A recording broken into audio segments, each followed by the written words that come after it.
Dito, an ancient prophecy reveals the future.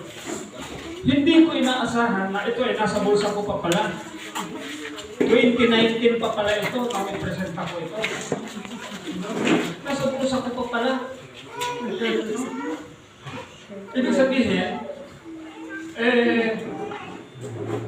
siguro nilong ng Panginoon sapagkat ito yung ating inihanda na sa unang gabi ng ating pag-aaral, mga kapatid. Ngayon, isang katanungan ang ipambukas natin sa ating pag-aaral ngayon. Katanungan na sa lahat ng mga tao ay nagtatanong at kalimitang tinatanong ang kanyang sarili. Ang katanungan ganito, ano kaya ang mangyayari sa hinaharap? Madalas akong makadinig ng tao na nagsasabi, ano kaya ang mangyayari sa hinaharap? Kahit sa kanyang pamilya, so, kahit din sa ibang mga bagay-bagay pa. Kanina lang pinag-usapan namin ni Brother Ben na nadali kami ng trangkaso gawa ng naulan na, naampo na.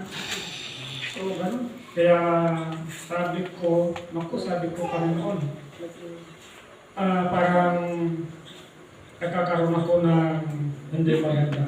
Actually, mga kapatid, pag naghahanda ako ng ganito, sa ganitong serye ng pag-aaral, talagang nagkakaroon ako ng karamdaman ganito. At yan ay sinasamantala ng kaaway kung minsan na para sana hindi matuloy. Diba, Liet? Ano man ang mangyayari, sabi ko, sisikapin ko, tulungan ako ng Panginoon. So may mga katanungan, mga kapatid, ano ang mangyayari sa hinaharap?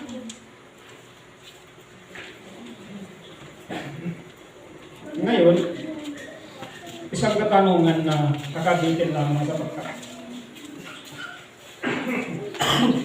Kung ang hinaharap ang tinatanong natin, hindi natin masasabi at wala tayong may sasagot dyan, maliban naman kung ito ay sanggunin natin sa Panginoon.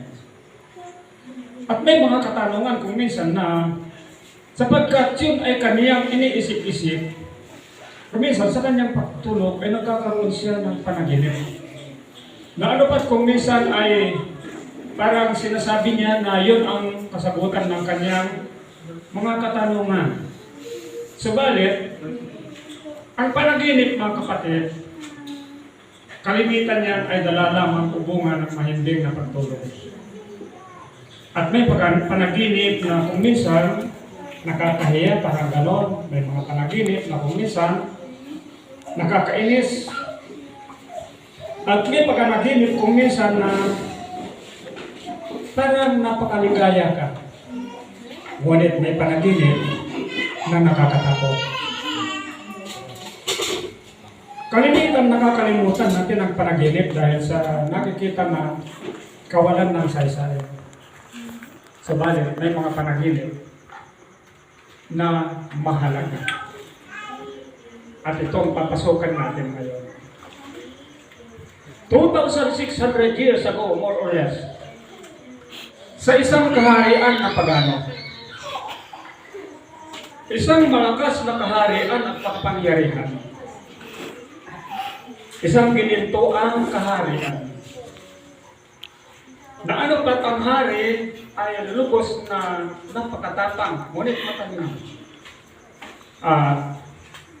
Sa kaniyang paglalakad sa kaniyang palasyo, nag-iisip siya.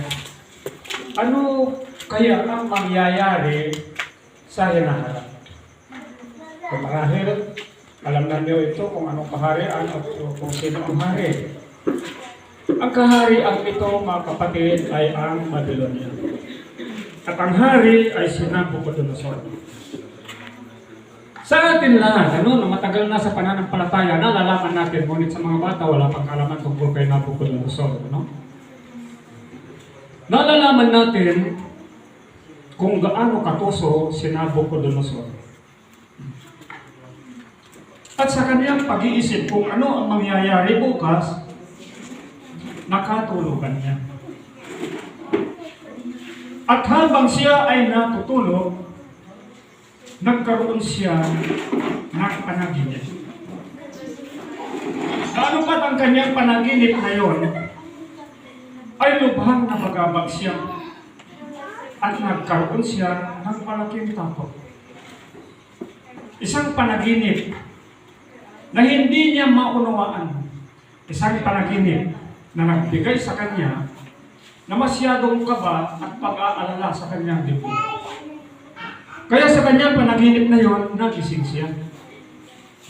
Subalit sa kanyang pagkagising, nakakaramdam siya ng takot at pangamba, ngunit hindi niya maalala kung ano ang panaginip. Anong bagay man, ano man ang pilit niyang alahanin, ang kanyang panaginip na wala sa kanyang isipan. Hindi niya maalala. Kaya ang nangyari, tinatawag niya ang lahat ng ang kanyang mga pantas sa kanyang kaharian. Marami siyang pantas. Ang mga pantas na yun, ang siyang nagbibigay sa kanya ng payo kung minsan at nagbibigay ng kasagutan ng kanyang mga problema sa kaharian. Nang pumasok ang mga pantas, nasa chapter 2 tayo ng Daniel, ang kanyang mga pantas ay nagtatanong, "Mahal na hari, sabihin mo sa amin kung ano ang iyong panaginip, at aming sasaysayin sa iyo ang kahulugan." Subalit ang sabi ng hari ay ganito. Ang hari ay sumagot, "Ang bagay ay nawala sa akin, nakalimutan ko. Subalit nalalaman ko na kayo ay pinalilipas ninyo ang mga panahon para sa inyong kaalangan at kailangan sabihin ninyo sa akin ang panaginip at ang kahulugan." So kung titingnan natin, iisipin mga kapatid, ang tanong na yun ng hari, hindi natin, kahit tayo man din, mahirap natin isipin. Napakahirap sapagkat sa kanya nangyari, ngunit nakalimutan niya. At sa atin ngayon tinatanong, so imposible. Kaya sabi ng mga pantas niya, naglulumuhod sila sa hari upang sabihin ng hari sa kanila ang panaginip, subalit wala. Kaya, nagalit ang hari at nagbigay siya ng hatol. Ang sabi niya, "Kung hindi ninyo masasabi sa akin ang nawala sa akin at ang kanyang kahulugan, isa lamang ang hatol sa inyo. Kayong lahat ay papatayin at ang inyong mga bahay ay gagawin tambakan ng dumi." Masyadong nabagabag ngayon itong mga pantas. Ano ang kanilang gagawin? Paano nila ipapaliwanag sa hari? Ang sabi nila, "Mahal na hari, wala pang hari o sino man ang nagtanong ng ganito sa kanyang mga pantas. Kaya kailangan sabihin mo sa amin kung ano ang panaginip mo."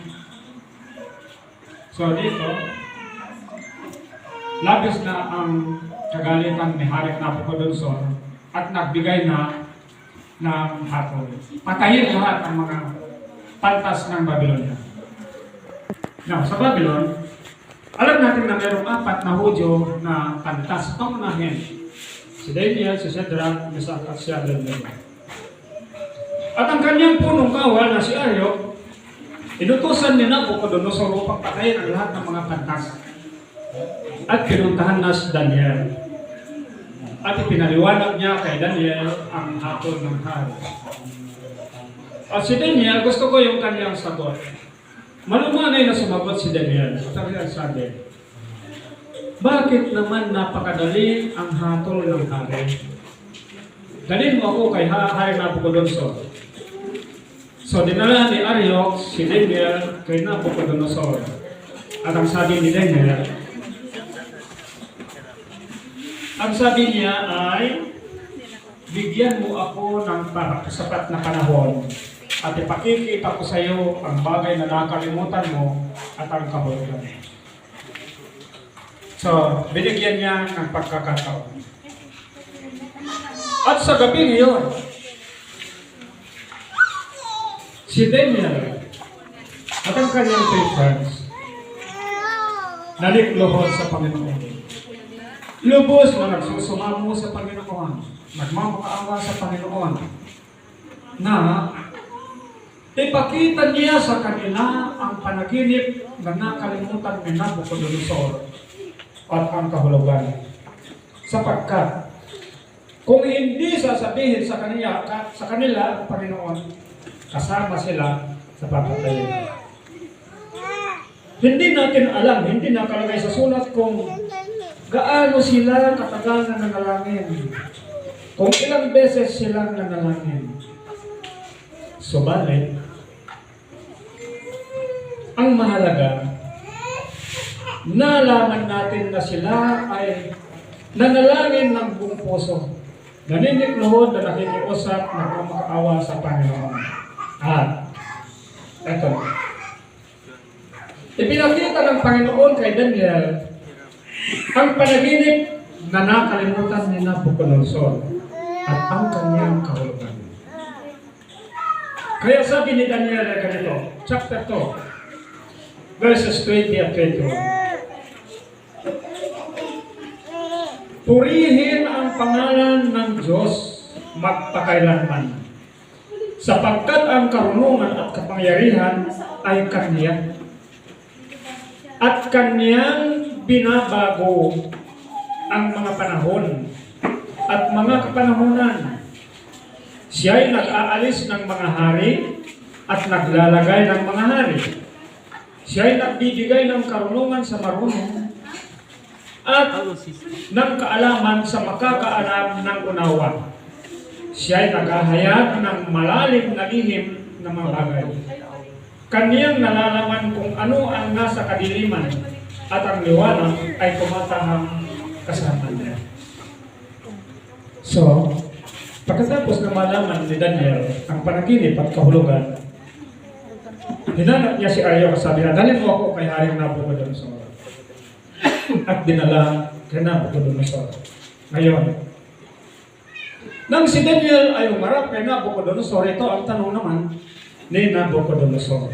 Sabi niya ganito, maipaaaninaw mo baga sa akin ang panaginip na aking nakita at ang kahulugan. Si Daniel, ang sabi naman niya, napakaganda. Ang lihim na itinatanong ng hari ay hindi maipapaalinaw sa hari kahit ng mga pantas na tao, ng mga enkantador man, ang mga mahikuman, o ng mga manghuhulaman. Ngunit, may isang Diyos sa langit. Ito ang umpisa na binanggit na Daniel ang Diyos. Nabucodonosor. Sa bantalang, una pa man, sa chapter 1, binanggit na ni Daniel noon, nalaman na noon. Sabi niya, may isang Diyos sa langit na naghahayag ng mga lihim na bagay. At kaya sabi niya, ang Diyos, sabi niya, ay ipinakita niya kay Nabucodonosor kung ano ang mangyayari sa kanyang kaharian sa mga darating na panahon. So ito ngayon si Nabucodonosor ay masyadong nasasabik ng malaman ngayon. At sabi ni Daniel ganito, tungkol sa iyo, O Hari, ang iyong mga pag-iisip ay dumating sa iyong higaan, kung ano ang mangyayari sa panahong darating.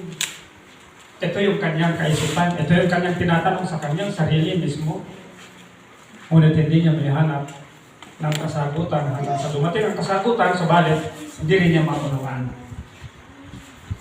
Ngayon, ang sabi ni Daniel, ito, sabi niya, ikaw, O Hari, nakita mo at narito ang isang malaking larawan.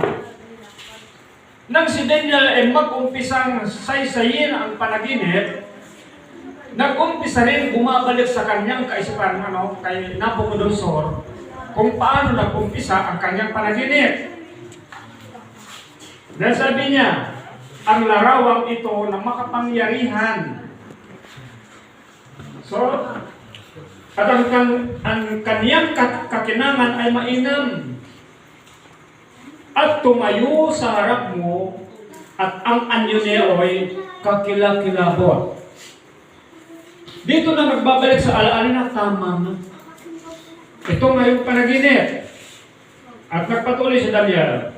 Tungkol sa larawang ito, ang kanyang ulo ay dalisay na ginto. Ito yung kanyang sinabi. Ang kanyang dibdib at ang kanyang mga bisig ay pilak.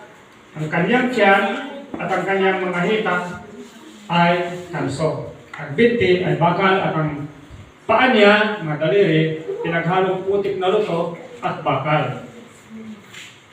So, ito yung larawan.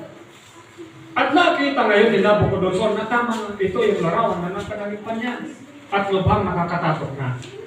At nagpatuloy si Daniel. At iyong tinitingnan. So habang tinitingnan ni Nabucodonosor yung larawan, mayroong isang tipak ng bato na hindi gawa ng kamay. At tumama sa paa ng larawan. At ang batong iyon ay dinurog niya ang lutong putik, ang bakal, ang tanso, ang pilak at ang ginto. At parang sagiikan na tinangay ng hangin sa tag-araw at walang dakong kasusumpungan. So ngayon sabi ni Daniel, ito ang iyong panaginip. At tama. Yan nga ang aming panaginip. Ngayon, ano ang kahulugan? Masyadong nananabik si Nabucodonosor upang malaman ang kahulugan. Dahil alam niya, napakahalaga ang kahulugan. Ngayon, ang kahulugan ay sasayayin namin sa iyo o Nabucodonosor. Ito na ang kahulugan. Ikaw o hari, ay hari ng mga hari dito sa lupa. Siya ang pinakamalakas na kaharian sa mga panahon ngayon. Lahat ng kaharian sa lahat ng bahagi ng lupa ay kailangan sumunod kay Nabucodonosor. Walang pwedeng lumaban sa kanya. At sa mang dako ng mundo na tinatahanan ng mga tao, mga hayop, mga umuusad at mga lumilipad sa himpapawid, inilagay kang mamuno sa kanilang lahat. Ikaw ang ulo na ginto. Wow! Ang sarap, ano? Ako pala ang ulo na ginto. Pagkatapos mo ay babangon ang mas bababa sa iyo na kaharian at ang ikatlong kaharian. So dito, medyo nanlukay pa siguro si Nabucodonosor. At meron pa lang susunod sa kanyang kaharian na dalawa. At hindi lamang lang, sapagkat dinagdagan ni Daniel, ang ikaapat na kaharian ay masyadong malakas na tulad ng bakal, ay dudurugin niya ang lahat. Ganyan ang ikaapat na kaharian. At pagkatapos nun, ang 10 nagkahati-hati na kaharian. Ngayon, at sa mga kaarawan ng mga haring yon, mga kapatid, unawain niyo yung salita ni Daniel. At sa mga kaarawan ng mga haring yon, ay maglalagay ang Diyos sa langit. Binanggit niya ulit, ang Diyos sa langit, ng isang kaharian na hindi magigiba kailanman, o ang kapangyarihan man niyaon ay ibigay sa iba, kundi pagpuputol-putulin